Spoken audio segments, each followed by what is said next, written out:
મોરપીચ પડી ગયા એના.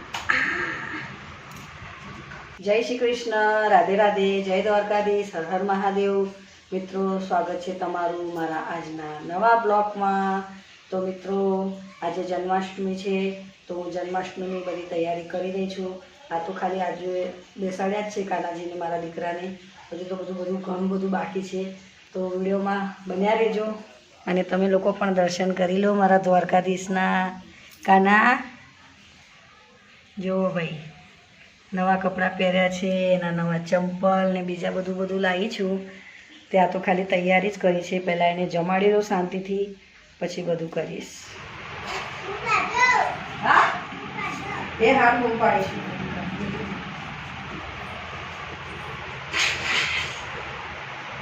થોડું ખાવાનું ખવાય લો પહેલાં, પછી બધું.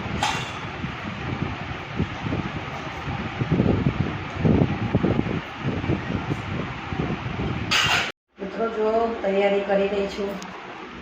આ પારણીઓ, આહાર, ફૂલ, દહીં, આ થાળી તૈયાર કરી. હવે માખણ બાકી છે આમાં લાવવાનું, અને આમાં પાણી ભરવાનું બાકી છે. બાકી ઘી, મધ, મિશ્રી, પંજરી, દૂધ, દહીં, ખાલી માખણ બાકી છે. આમાં બધું તૈયારી. આ પૂજાની દિવેટો ખાલી બનાવીને રાખી છે. આ પંચામૃત તૈયાર થઈ ગયું, બધું વસ્તુ નાખીને કમ્પ્લીટ કરી દીધું છે. મિત્રો, આજે મારા દીકરાનો જન્મદિવસ છે. આ ફ્રૂટ તૈયાર કરી દીધું છે, જોઈ લો. ચાલો, તો હવે થોડી તૈયારી કરું. આ જો એના કપડાં એની માટે લાવી હતી, એ પીળું ફ્રોક, આ કમરમાં બાંધવાનું કંદોરો, પછી હાર છે. આ એની મોજડી તો જુઓ ભાઈ, એના ચંપલ તો જુઓ ભાઈ, એકદમ નજીકથી જુઓ ભાઈ. રજવાડી મોજડી લીધી છે ભાઈ મારા. મારો દીકરો તો મારો દીકરો જ છે. આ બેઠો મારો દીકરો, જો બધું હવે તૈયાર કરું છું. મિત્રો, હવે તો વિડીયોમાં બન્યા રહેજો, ને આ બ્લોગ તમને બીજા દિવસે જોવા મળશે મિત્રો.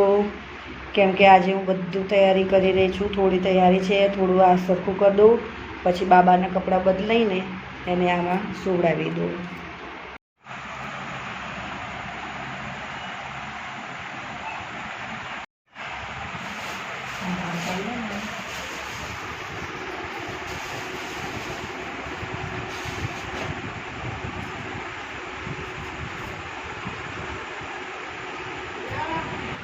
મિત્રો, જો પારણામાં એને સુવડાવી દીધો છે. 12 વાગશે એટલે એનો જન્મદિવસ થશે, જન્મ એનો.